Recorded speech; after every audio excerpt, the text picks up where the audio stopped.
Hey everybody, Jeff Antoniuk here from Jazzwire. Welcome to Guided Listening.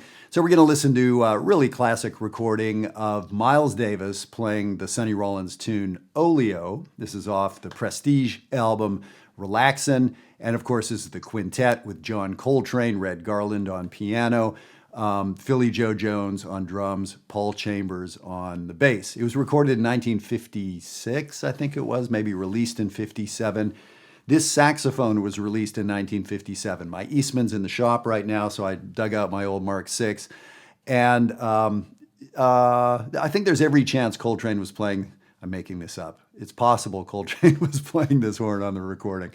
Yeah, I have no, but if you want to give me, $45,000 for the horn, happy to hook you up with it. Okay, so let's jump into this. By the way, are you going to be at the JEN conference next month, Jazz Education Network Conference? So it happens every year, early January. So January 2025, it's going to be in Atlanta, Georgia. And so Jazzwire is a sponsor, a corporate sponsor of the JEN conference. I'm going to be doing a concert with my friend James Moore. We're going to be doing a Blue Note, Joe Henderson, Kenny Dorham concert. I'm going to be doing a workshop with my friend Anjan Shah on AI and marketing. Anjan's an expert at that. I'm going to be hosting 2 different jam sessions for adult learners at the conference, doing a workshop with Sherry Miracle, all kinds of stuff. And that is a 0.25% of the amazing people and the amazing stuff that's going on. So if you don't know about Jazz Education Network, check it out. Ask me a question, something you should really know about. Also, I'd love to work with you at the upcoming Virtual Winter Summit, which is coming up at the end of January. So it's about a month and a half off, and enrollments are coming in, and we've got a spot for you, and I hope you will take this opportunity for us to really work together and get you jump-started. Okay, so let's talk about Miles playing this Rhythm Changes tune. So it's a great album. It's a classic, and it's one of the fascinating things is the arrangement of it and how Philly Joe isn't always playing. In fact, Philly Joe is laying out a lot. The drums are laying out. So lots of times it's just the soloist and bass, Paul Chambers. Sometimes it's the soloist, some comping, and bass. But it's a really interesting way that they kind of lay it out. And as I was listening to it, like, man, Paul Chambers driving the time and the tempo from the bass. And we hear Miles, getting a little behind. We hear Coltrane kind of over-articulating and getting a little bit behind. We hear, I think even Red, it's a quick tempo. And just how ridiculously solid and great Paul Chambers is, and how great those musicians were of, if they just kind of wavered a little bit as they were trying to get an idea out and got a little bit behind, they noticed and they got it ahead. But it's pretty cool to hear how Paul Chambers was like, yeah, no, Train, I get what you're playing is intense. I don't care. The time is here. And how he kept it like that. That is a lesson to bass players, of course, but it's not the bass player's role to play my time for me either. It's a lesson to all of us about what driving time sounds like, about how I don't care that your fingers and your brain and everything else is kind of seizing up in the moment. The time does not falter or change. It's really great to hear. So let's jump into this one. I'm excited to listen to it with you. This is called Oleo. So here we are in the studio.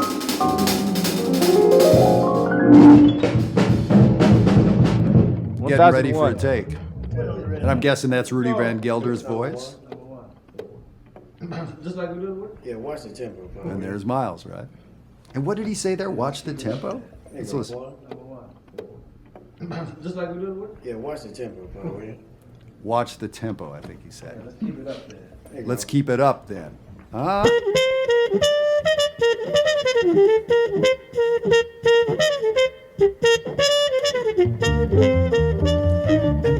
Listen to the bass, how intensely he came in. Whoa. Miles, that's so interesting that I did that little preamble, not realizing that Miles said, let's watch the tempo, let's keep it up then.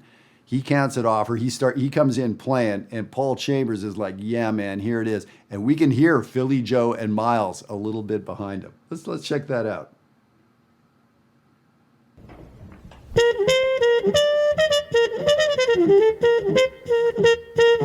There it is, bass. They're behind. Behind.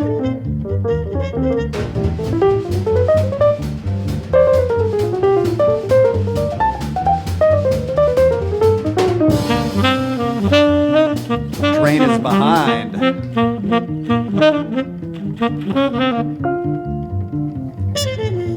And the drums are out, right? It's the first A section. Second A of rhythm changes. Bass and trumpet. Here's the bridge. So the comping and the drums comes in at the bridge.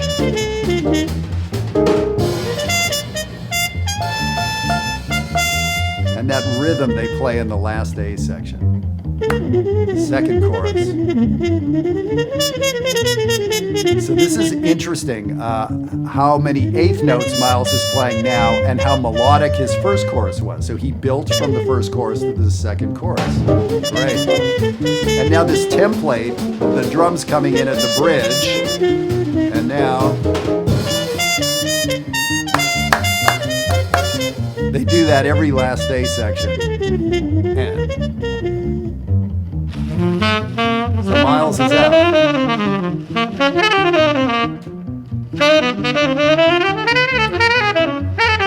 And again, the bass is a little ahead, train's just a little dialed back compared to that.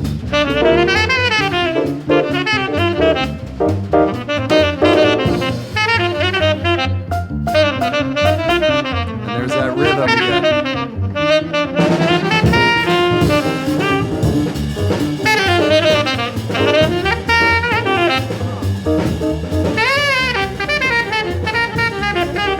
Man, what great lines.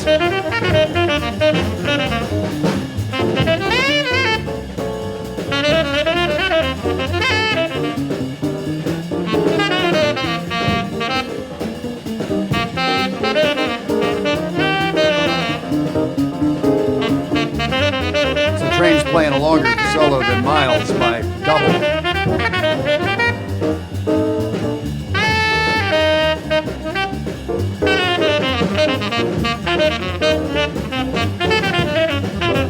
So do you hear how Train's behind a little bit, and his articulation is a little heavy, which is kind of putting him behind at times. It still sounds fantastic, but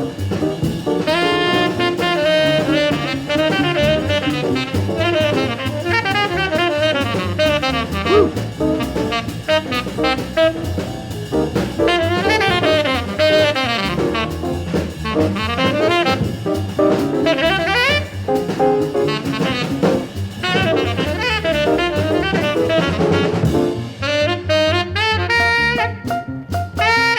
And that clave rhythm, that pop, pop, pop, pop, pop. They do that the last A section of each solo. It's cool.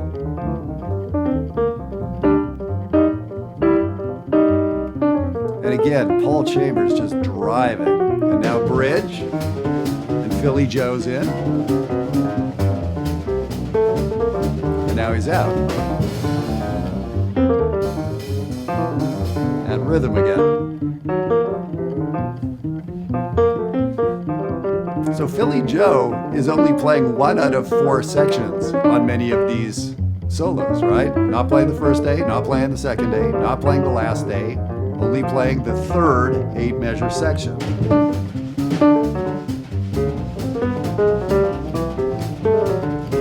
And then this cool rhythm here.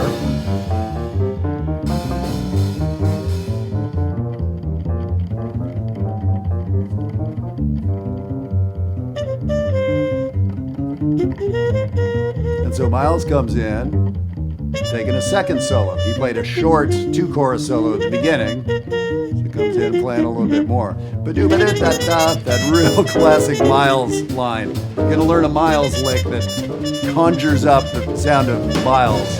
That line he played earlier.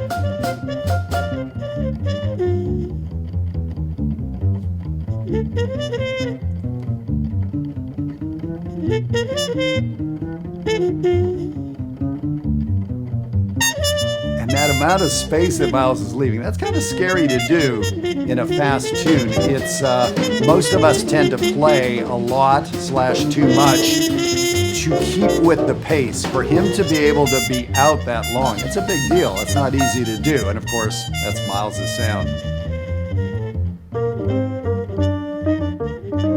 And now for the first time, Paul Chambers leaves the walking bass and is playing this melodic counterline to the melody. Very cool.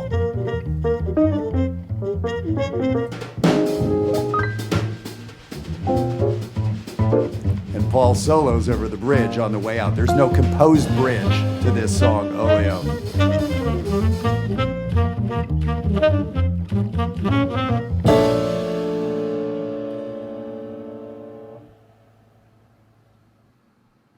Cool, classic recording. And there's so many lessons in there. And I mean, Paul Chambers' time and drive for a bass player, yes, but for all of us, that's a big deal. Now, when I was commenting on Coltrane and Miles and, various people being a little bit behind the beat, just an observation. If I'm coaching this combo, which is what I do a lot in my teaching, that's something at some point we'll talk about if that's happening a lot or too much, or if it's affecting the band, or if the bass player's going with them or whatever. So these are human beings. I wouldn't change that on this recording for sure. When I hear recordings of myself, I'm very often behind, a little behind the time than on top of it. I think that's typical of most horn players. So, it is what it is, but it's interesting observing. This was a photograph of these guys. This was just a picture of these folks one day, 1 week in that year at that time, right? So these are legends. They are the greatest players of all time on their instruments, but they were human beings too. So yeah, I think it's really important to notice that, like when it was right on, when it was not quite on. And when it was not quite on, was it terrible? No, it wasn't, but it's interesting to notice. So hopefully that's interesting and you take it in the spirit that it's meant to be done. But that's a really great thing for you to do if you're a teacher or as a serious student, is pick the greatest person in the world and see if you can critique them.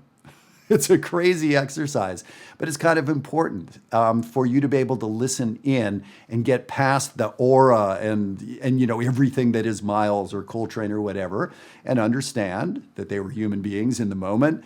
And is there something that could be worked on? Maybe the answer is no. And I get the idea that I wouldn't change a thing.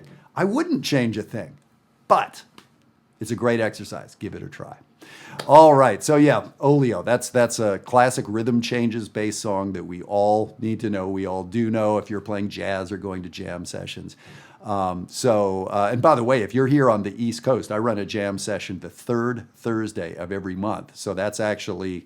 it just happened for December, but it happens in January. It's in Annapolis, Maryland, just outside D.C. and Baltimore. So reach out, and if you're ever in this area, I'd love to have you come down to the session and play. So I hope I'm going to see you at the Jazz Education Network Conference in Atlanta. I'll be telling you more about that as it comes up in the next few weeks, and certainly letting you know what happened while I was there. And absolutely really want to have an opportunity to work with you at the virtual summit. We will be working together for hours a day. It's a fantastic, very powerful situation, and I hope you'll consider joining us. All right, have a great week, everybody. Happy holidays, Happy New Year, and very excited for much more in 2025.